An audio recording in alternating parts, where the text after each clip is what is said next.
Hi friends, Chef Leroy here, and I am in the kitchen, and I am going to work on something that is more fall, winter related as far as food goes, and I'm going to do a red bean chili with chicken. Okay, so I'm going to do a gadget method. I'm using my pressure cooker, which is sitting right here on the counter, and I'm going to pressure cook my red beans to start with. Okay, I've got another saute method for my chili that'll be on the stove, but we are going to start with this here. We're going to get these going.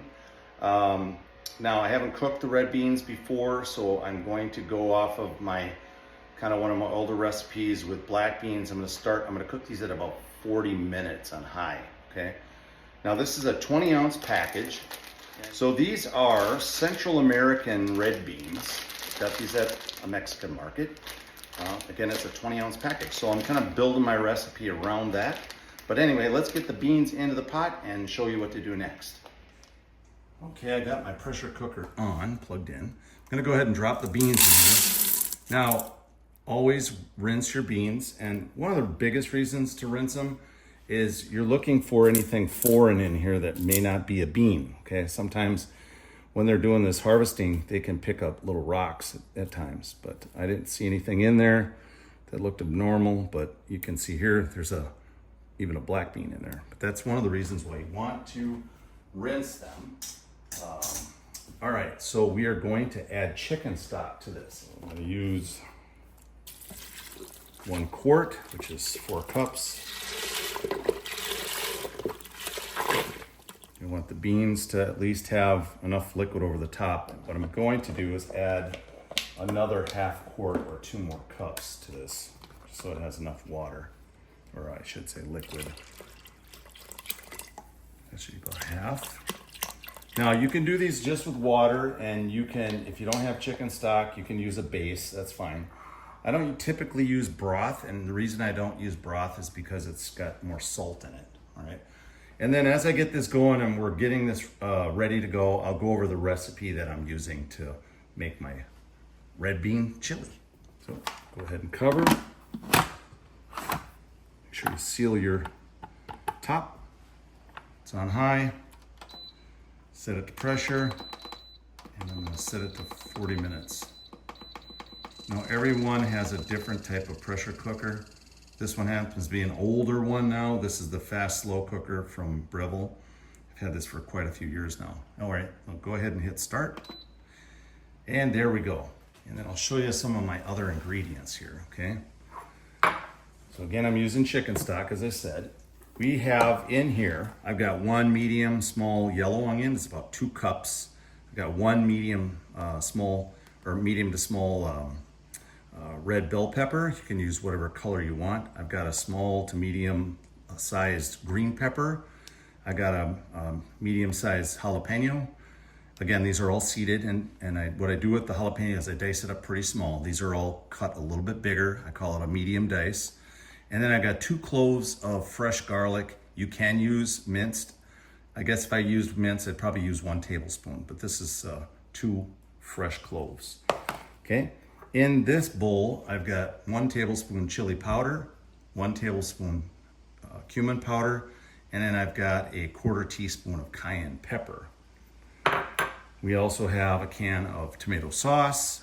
Actually, it's just a 15-ounce can. And then I've got these here. These are fire roasted tomatoes. This is a 14.5-ounce can. I've got 2 of them, all right? So again, we've got 6 cups of chicken stock in with the beans.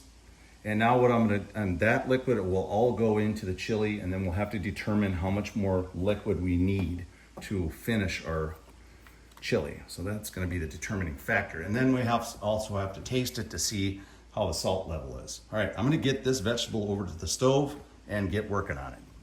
All right, we're gonna go ahead and turn the stove up to medium-high temperature. And I'm going to add a tablespoon of oil to this pan. Now this is a non-stick. This is my Tabarang pan, so you don't need a lot of oil. Okay, and one thing while my pan is heating up here, I forgot to mention that this is the one other ingredient. This is my chicken. Okay, so these were pre-cooked chicken.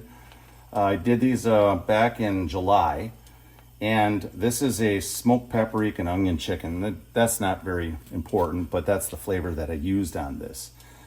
These were vacuum sealed with my Avid Armor chamber vacuum sealer, and then I sous vide them with my Joule water circulator. So that's that, and it's 1.5 pounds. And I would say that if you're going to do fresh chicken, you can still use 1.5 pounds, should be okay. You could use this up to 2 pounds would be fine as well, because it's going to shrink. But anyway, let's go ahead and get the vegetables in my pan, and hopefully everything is going to fit in this pot. Otherwise, I might have to go to Plan B, and that's my other large soup pot that I have. But I'm hoping that everything should fit in here okay. This is the first time I've done this recipe. So we're going to cook this vegetable until the onions become a bit clear in color, or that translucent look, all right? All right, so the pressure cooker is at 0. So what I recommend you do is let it cool down naturally, and then ease this pressure off, okay? Don't do it right away because there's a lot of liquid in there, and you'll have water basically going all over the place. So I'll show you what it looks like in a minute here.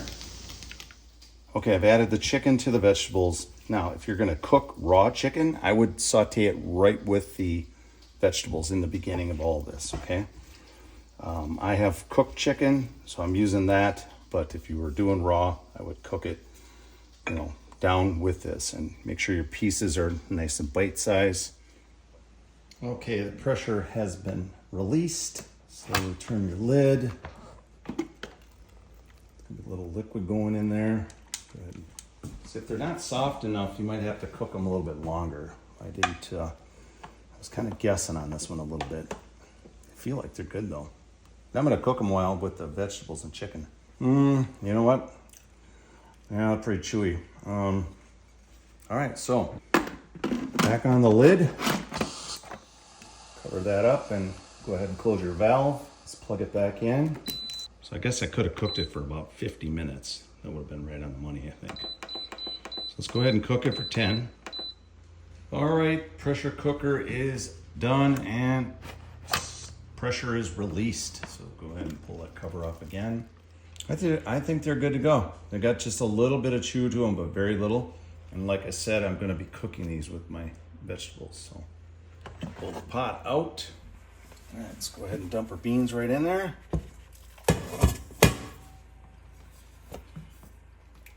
The sauce. Put a little water in there and give it a rinse. Okay, there we go. 2 cans of fire roasted tomatoes.